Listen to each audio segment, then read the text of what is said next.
All right.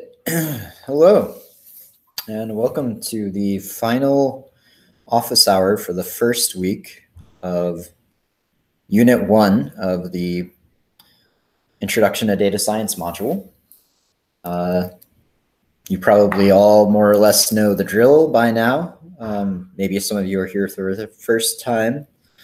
If you have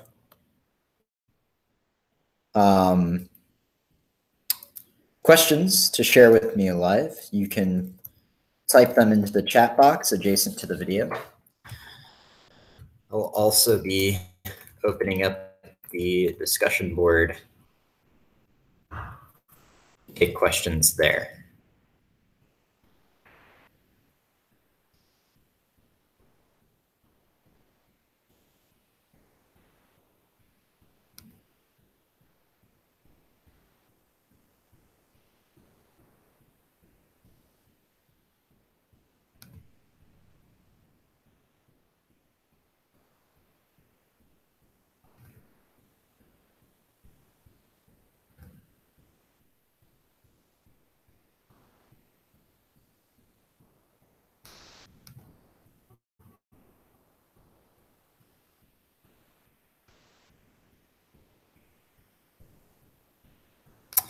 Seems like we've had a lot of activity on the message board since yesterday.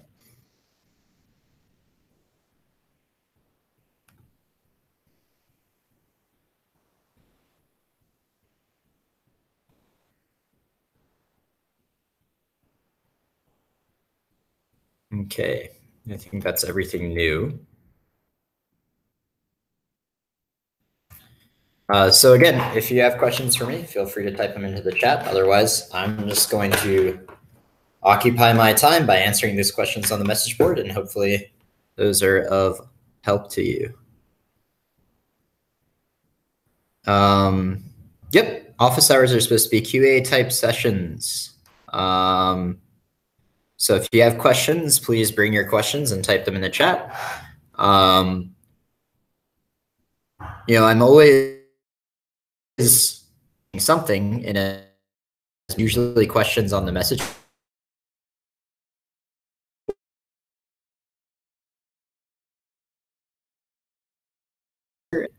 So, but it is usually question driven rather than just driven by what kind of topics I'd like to cover.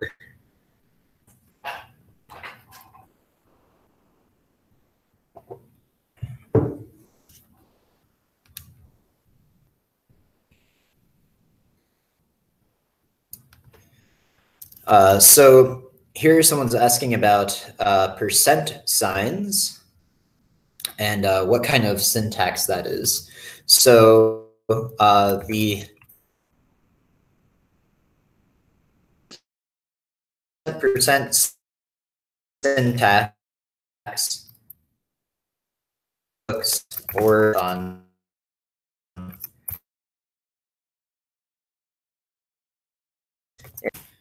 Magic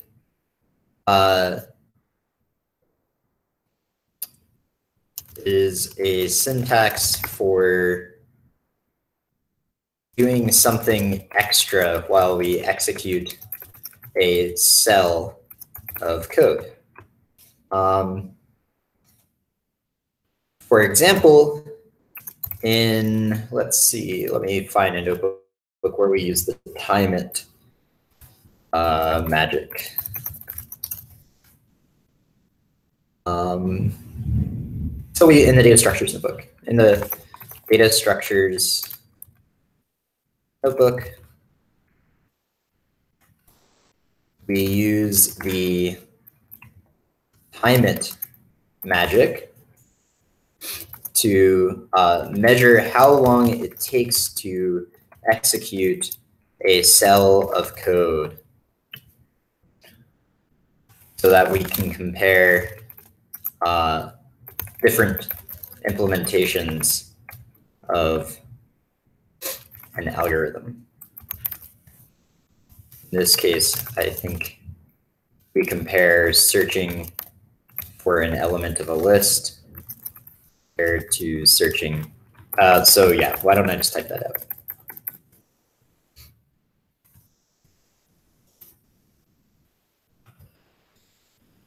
time it.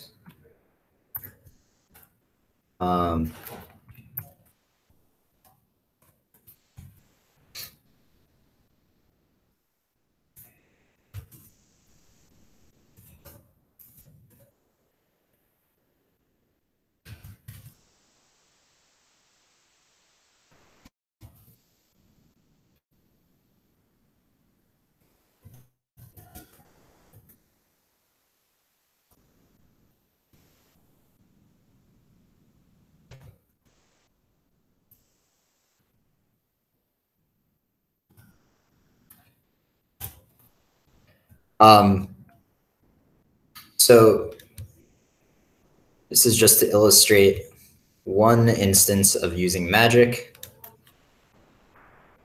It's fairly straightforward. This time it magic times how long it takes to run this code, and it'll run it several times and take an average and give you the standard deviation, all that sort of thing.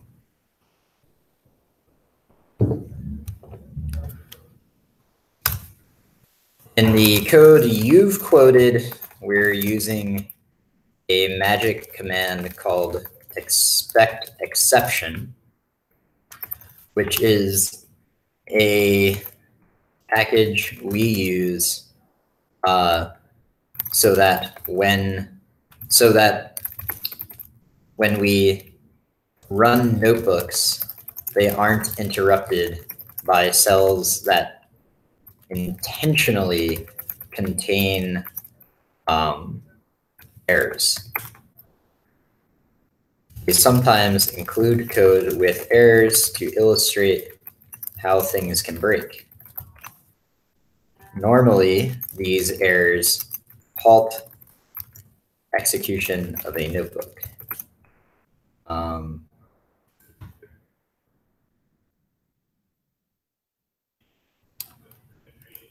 You may encounter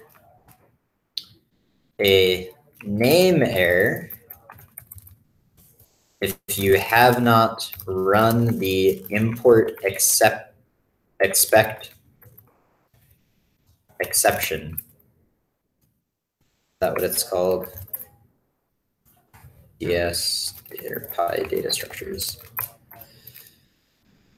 Yeah.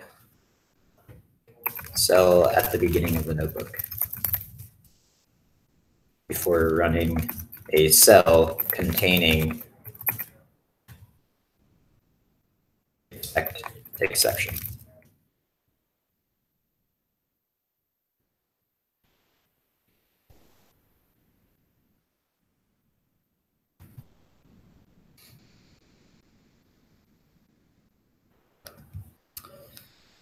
Can we talk about lists versus tuples in terms of immutability and their ability to address items? I think there's something important here for finance and data, but I haven't fully grasped it. Sure, we can talk more about that. Let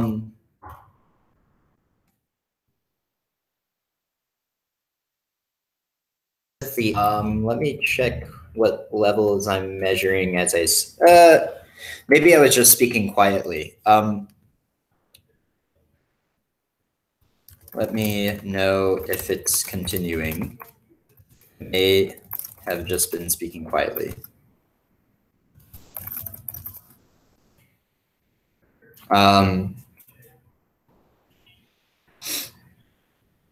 Yeah, I'll try and remember to speak loudly and clearly.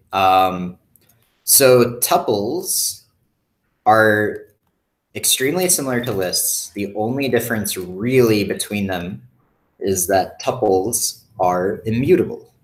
So I'm just going to open up a notebook just so we can run some experiments. This is useful in terms of when we're working with data, when we need to be particularly careful about preserving the integrity of the original data. So for example, in addition to being the instructor for this class, I also do all the coding for running the admissions process for this class. So I work with admissions data for this class. And frequently, I will load in the admissions data, and I need to manipulate it because I may be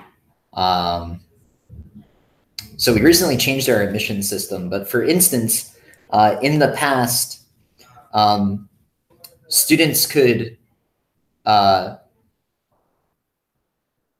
okay, so I'll give you one example that I did recently, actually. So when you log in, we automatically retrieve your name from whatever service you logged in with. That's part of like the account creation process. We have students from all over the world. So some of them have names that have characters in them that are not represented in the Latin alphabet. So I don't have a keyboard that lets me write non-Latin characters, but I'll just see if I can grab some letters from the Cyrillic alphabet, and we'll see what we get. Okay, so copy, paste. I'm just going to have those there. I'm not even going to run that cell.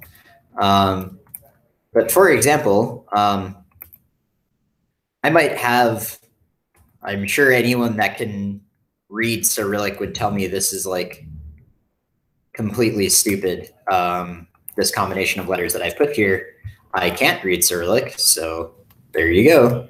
But in any case, I might have a string like this in my admissions data. And when I create usernames for you on Jupyter Hub, I need to use ASCII strings. So I need to come up with some way to generate a username for all the students, despite the fact that some of them have names that are not using ASCII characters. So I write some function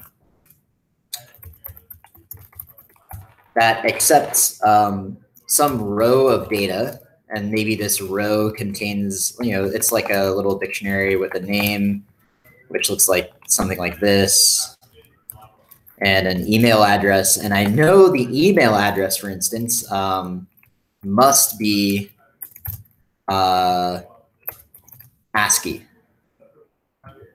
The email address has to be. And I might say something like, if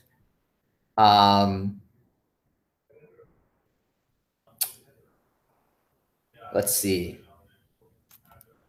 So I might import, for instance, string.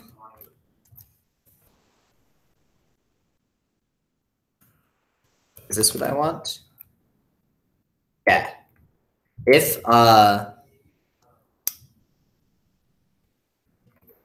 set row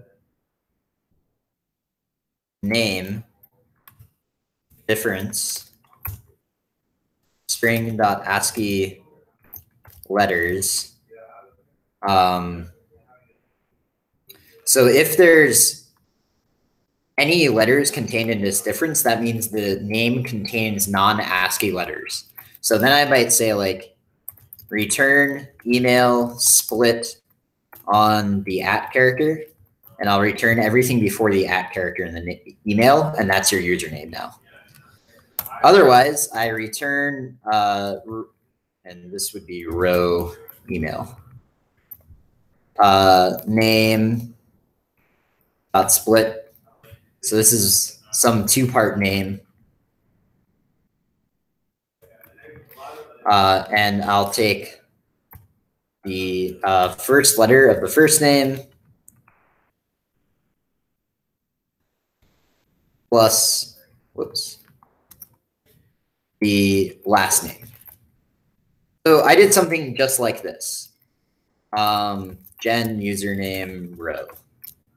There we go. So I did something like this for basically everyone in the class. Now, I don't want to manipulate the data in the original data structure when I do this. I want the data structure to be an input to this function. So I can be like, you know, for row in table, you know, or usernames equals gen username row for row in table. Alternatively, I could have said something like for row in table, row username equals gen username row.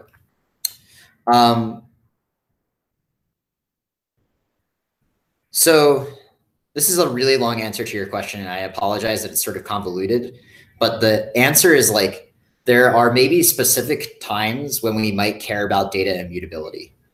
So for instance, maybe for legal reasons, we can't have the user names or the credentials stored in the same place as the identity of the user. That's maybe like a little bit of a far-fetched example, but there are similar things to that. So like with the privacy regulations in Europe, there are rules about like how user data is stored, and users have to be able to remove their identity from your stored data. So if you have data about user interactions, you need to store that separately from the identity data.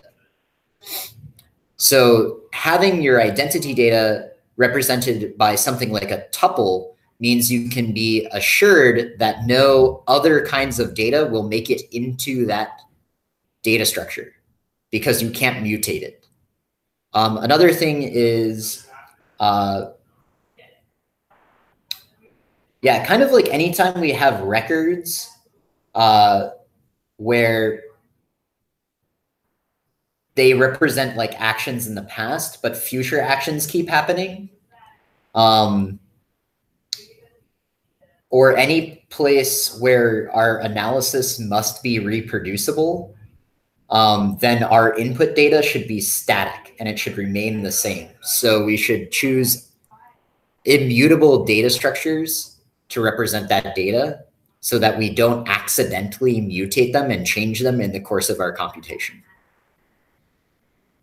It doesn't come up all that often, and often you'll be able to freely choose between tuples and lists, but there are occasions when it's like super important. And hopefully I've communicated like some examples that point the way a little bit.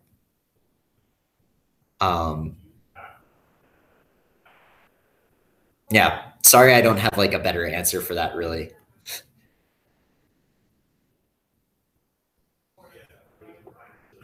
Finance is like one of those industries where there are a lot of legal restrictions about how you work with data. So, and where you want results to be very reproducible. So, and generally, in data science in general, people often take what's called a functional programming kind of approach, where we view our analyses or programs as a composition of functions that always return the same output given the same input. And we always treat data as immutable. So our inputs don't carry state throughout the computation. The whole system is supposed to be stateless. So every time we run it, we always get the same thing.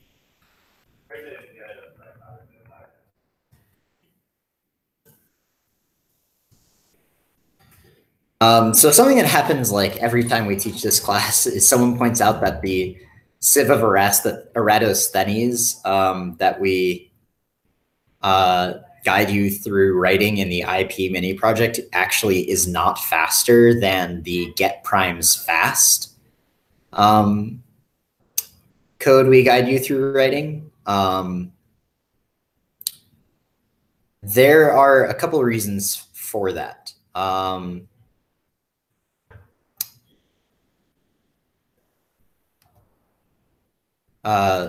For one, we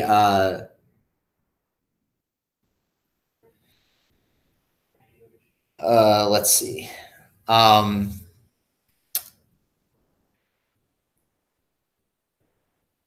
Our mutating data structures, correct.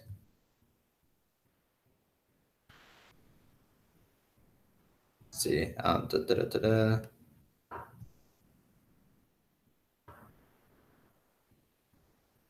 yeah.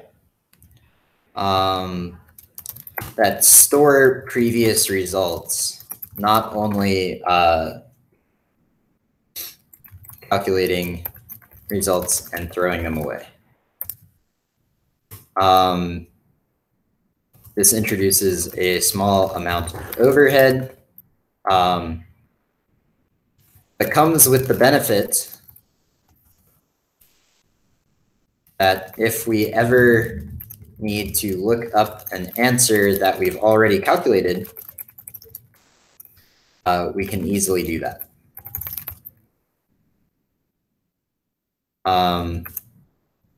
For the problem described in the mini project, this is not a big deal, but the approach the question illustrates, namely dynamic programming,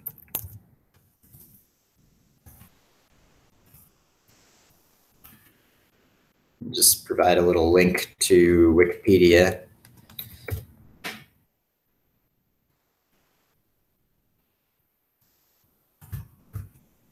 Is often used in situations where we expect that we will have to look back at previous solutions again and again.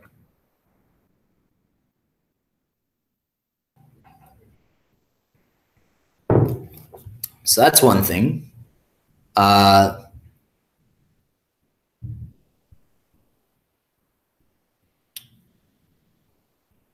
Second is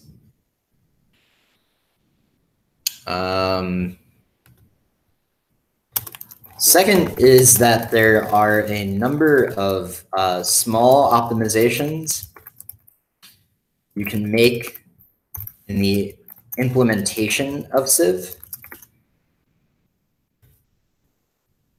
that will provide a slight speed up.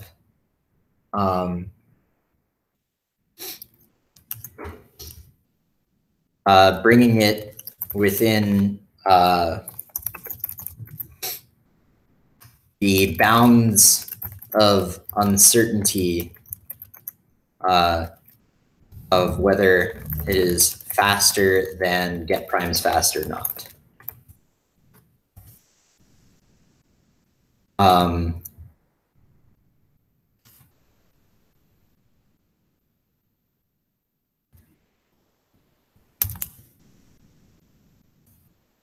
both algorithms have the same time complexity.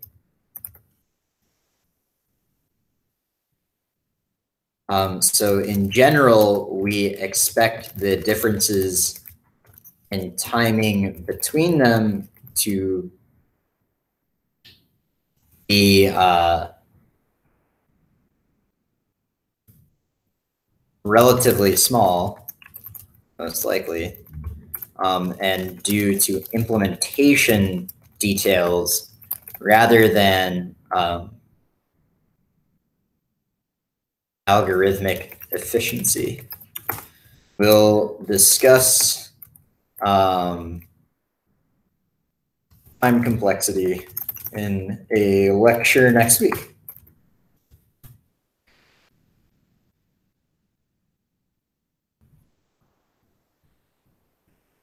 Jupyter Notebook saves changes automatically. Where can I find original Jupyter files without changes I have made? I don't know that you can. There's a revert to checkpoint under the file menu. You might check there. There might be previous times that it's auto-saved there. I don't really know. I've never checked for that. I believe I mentioned in a video, I don't particularly remember which one, that I think the introductory video, that you may, when you're following along with lectures, want to first duplicate the notebook so that you have a copy that corresponds with the original copy before you make any changes. I realize this is not helpful advice once you've already made changes. And to that end, there was a question. Someone accidentally deleted a question, is it possible to start from scratch? So I'm going to briefly edit this question.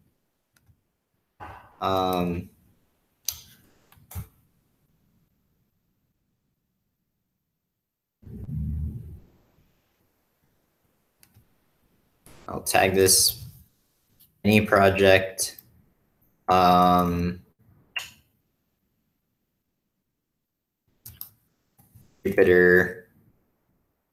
Hub.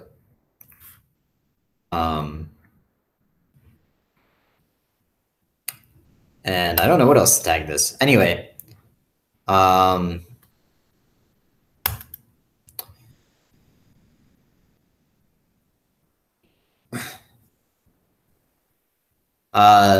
so besides the revert to checkpoint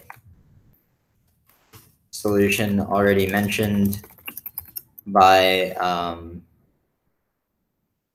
this student,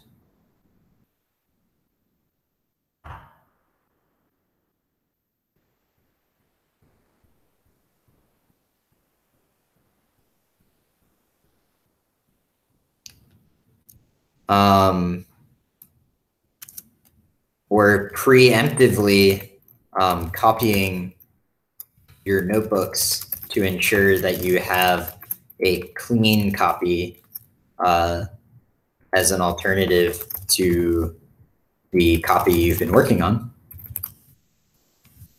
It is possible to download new copies of the notebooks. To do so, first you go to the new terminal in your Jupyter Notebook server. This menu is in the upper right above the file directory structure. So that's here. And you'll go down to terminal and click that,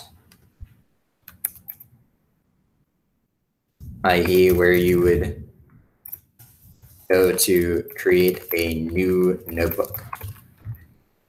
In the terminal, Type and enter the following. CD data course. So we have this terminal now. We'll change directory to the data course directory. In that directory, there is this update modules script, which we can actually see. It's right here. And that script will allow us to download fresh copies of the modules. So if we run that script by doing /update modules and then the name of the module we want to download, we should get some messages like this, and it says, done, new content is in Python new. And if we go back to the directory structure, we see now there's this directory python.new, and in there is all the course content.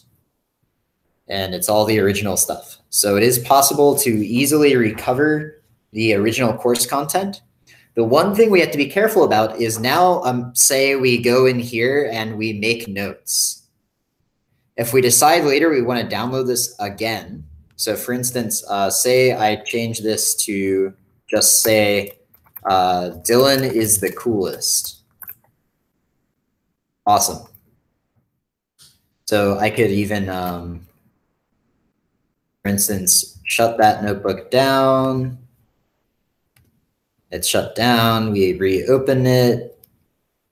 We see that's still there. Cool. We like saved this change. It's permanent now. But if we run this command again, it overwrites that notebook. So I no longer have Dylan is the coolest here. So every time we run that command, it downloads a fresh set of notebooks into this python.new directory. So that's one thing we have to be careful about.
So hopefully that addresses your question.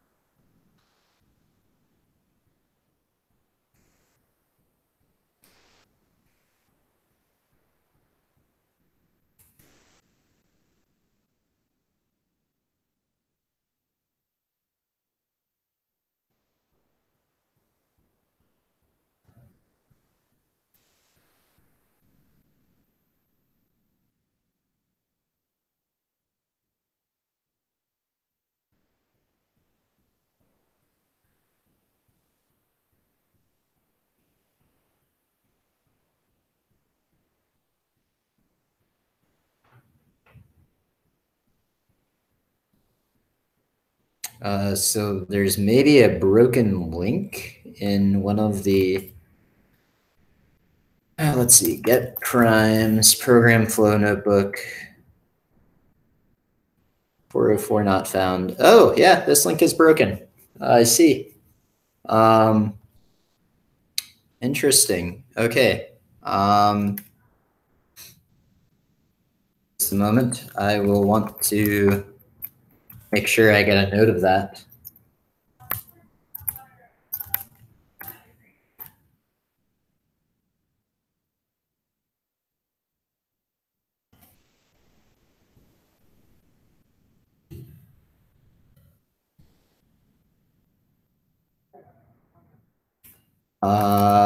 Let's see. If I put a double dot here, does that make it work? It does indeed.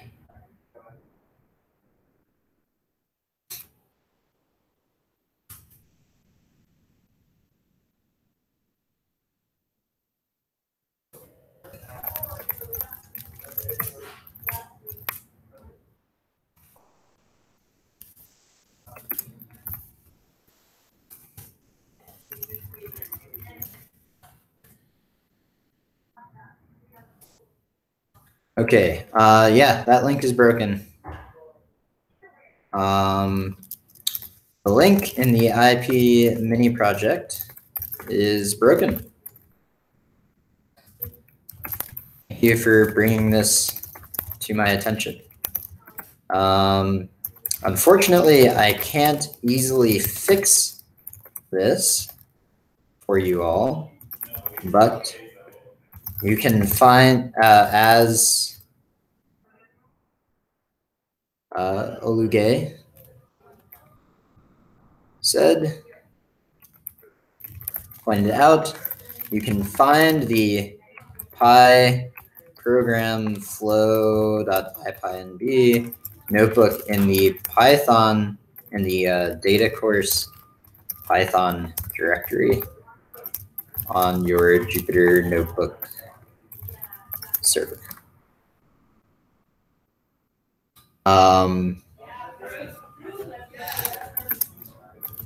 This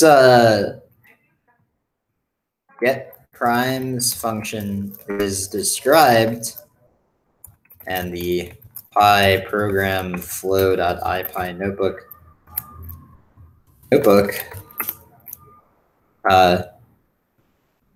is shown in the lecture videos for the week.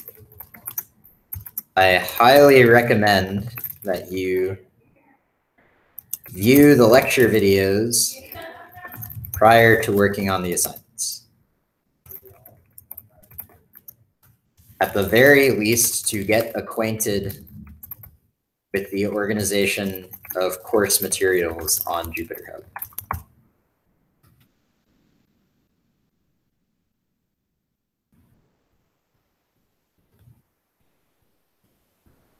And also because it just kind of makes sense that you would like watch the lectures before trying to do the assignments. But, you know, everyone does whatever they want to do. So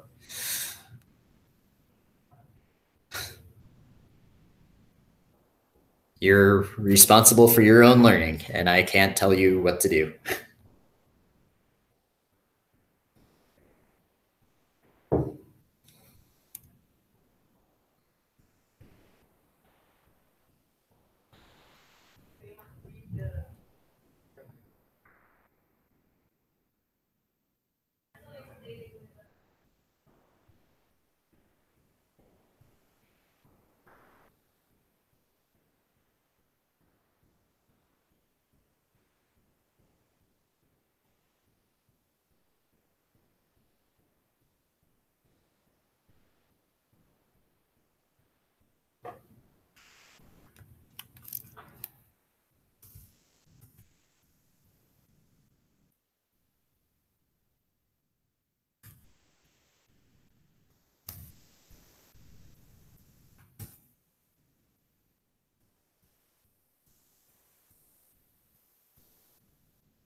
Yep. So I've mentioned this in the office hour.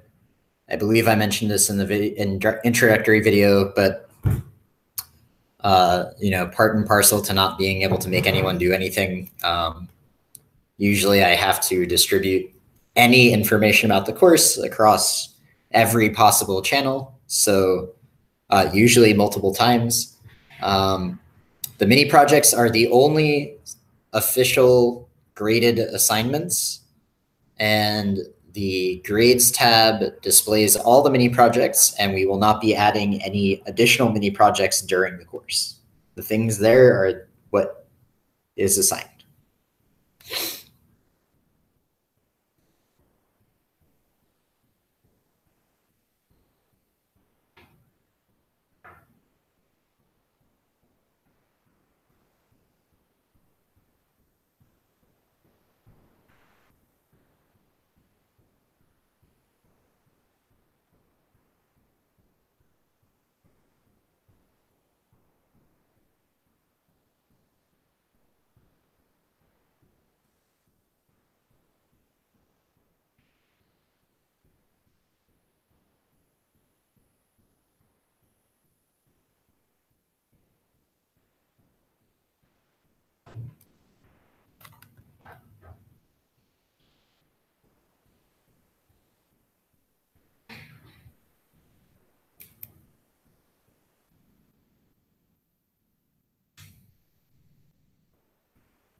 Small note, I've mentioned this before. I'll mention it again, probably like every single office hour. But if you're asking a question, about a mini project problem, about an assignment, you should share your approach to solving the problem, including code.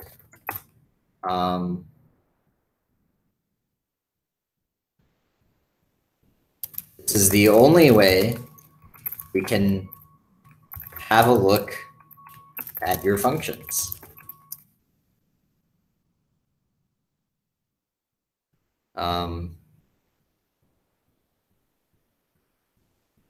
Yeah, so if you ask a question about solving a problem in an assignment, you need to include some information about what your proposed solution is, how you're trying to solve the problem. Otherwise, there's no way to provide feedback.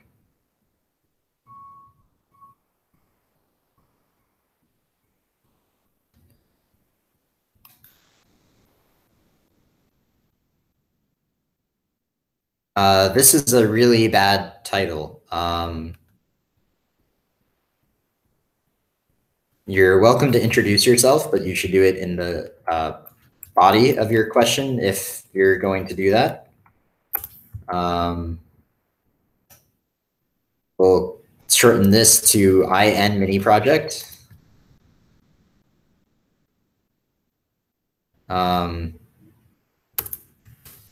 Say greater error. I'm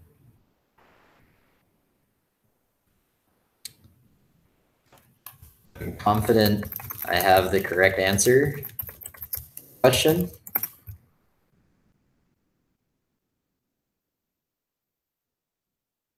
Retag this with greater and mini project.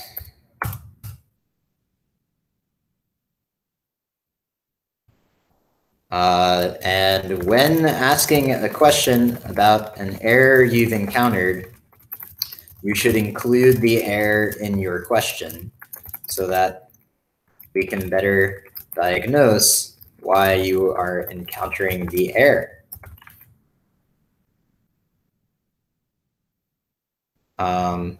Without knowing what the error is, it's impossible to say why you are getting it.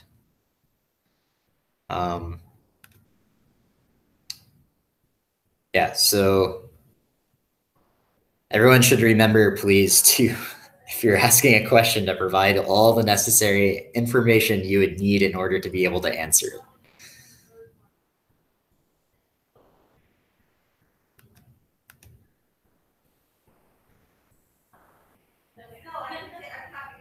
So this is IN mini project.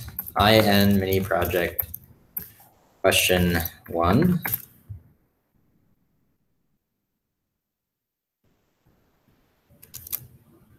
Greater error. Right, so I'm also going to start closing these questions, by the way, because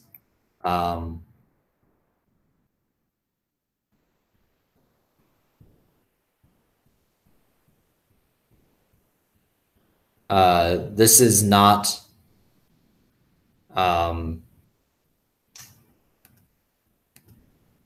so closed question, because in the absence of a specific error message,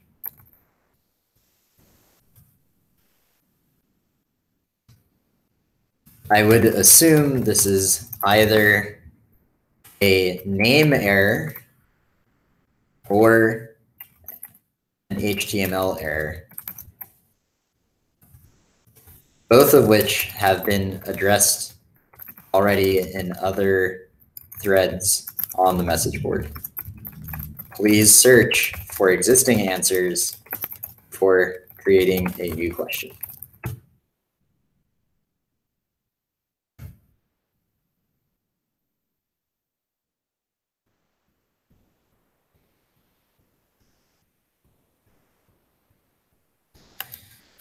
And this question will get the same treatment.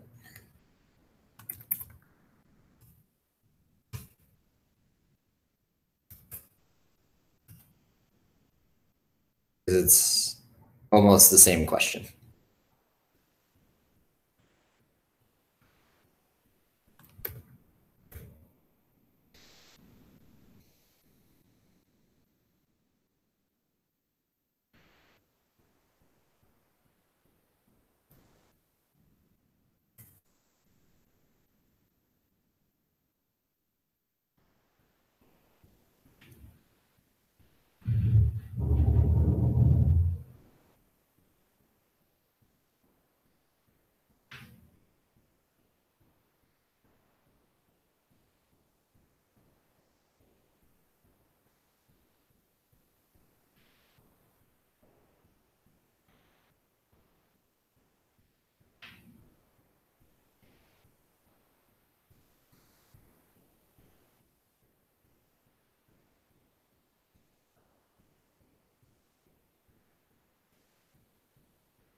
Small note, your primes variable are prime numbers, but not all of them are Mersenne primes. This distinction, many of them are not Mersenne numbers, becomes important later on in the notebook.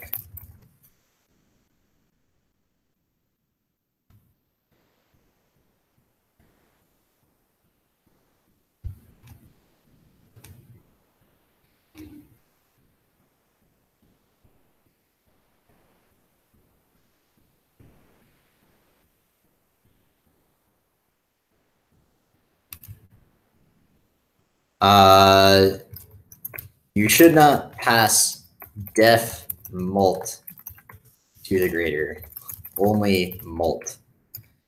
In other words, your grader score cell should look like grader.score in question 2, I believe it is called. Problem 2.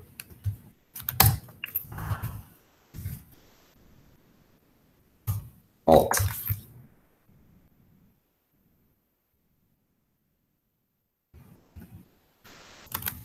In fact, we already provide that to you. And you should not alter it.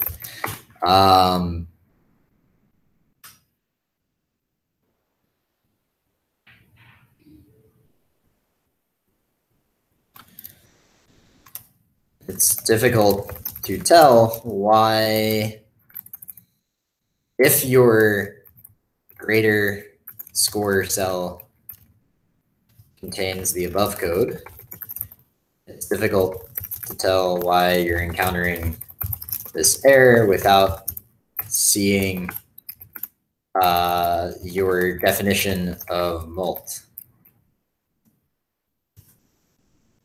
Also note that def mult is not valid syntax for defining nor calling a function.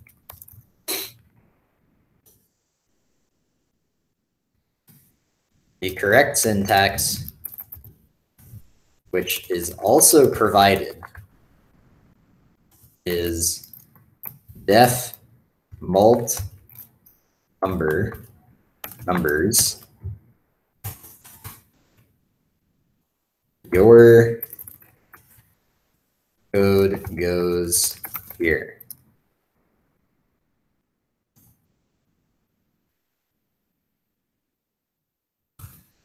As explained in the lecture video on functions, which is this one.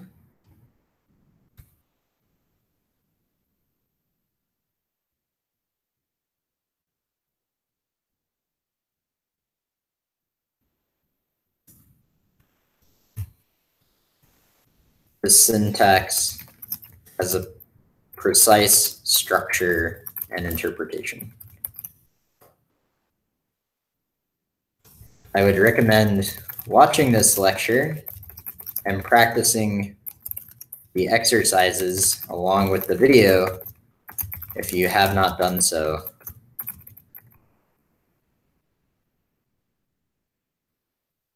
Before attempting the IN mini project.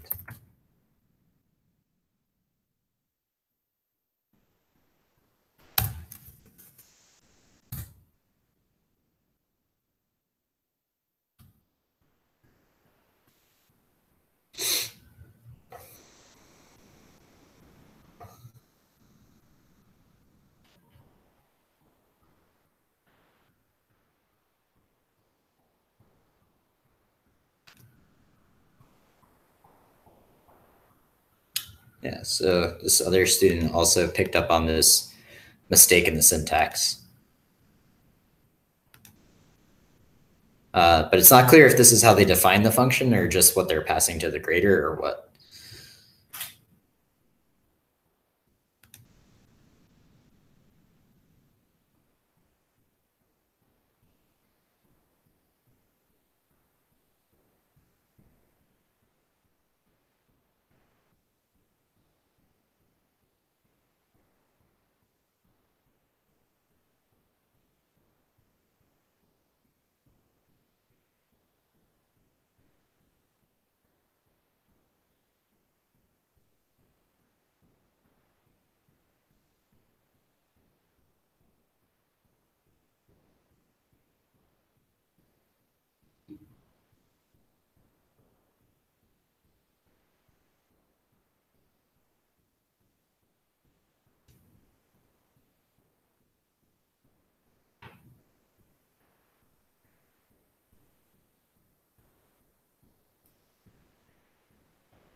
To redefine a protected word in Python, you can always restart the kernel interpreter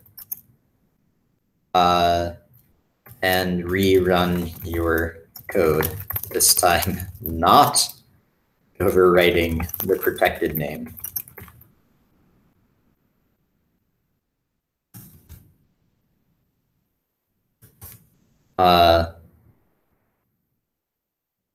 In the menu for the notebook, this is kernel restart.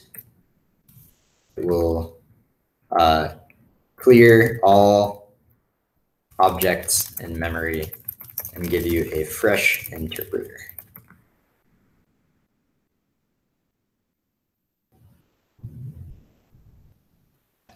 Cool. That's pretty much everything on the discussion board. And also we're near the end of the office hour. But if anyone has questions for me in the live stream, we've got time for one more question, I think.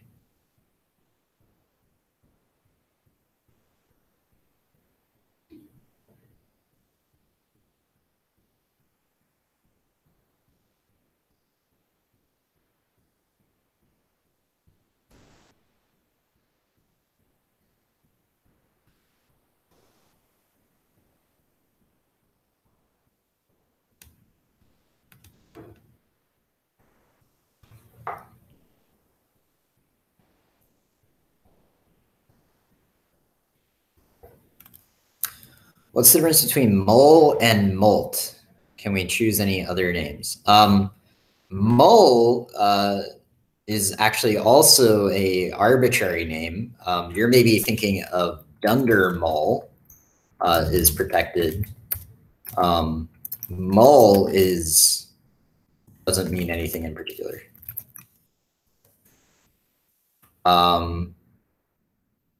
Most names we define are arbitrary from the perspective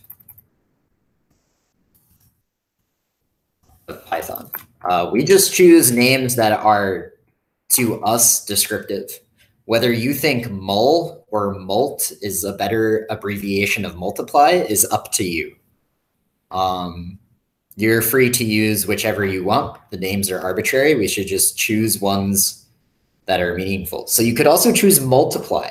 That's maybe even more clear than either of these options. All right, so I think that's going to be the last question. It's now the end of the hour, and yeah, I'll be releasing video lectures early next week, and I'll be back for another office hour on Monday. I hope you enjoy the rest of your day.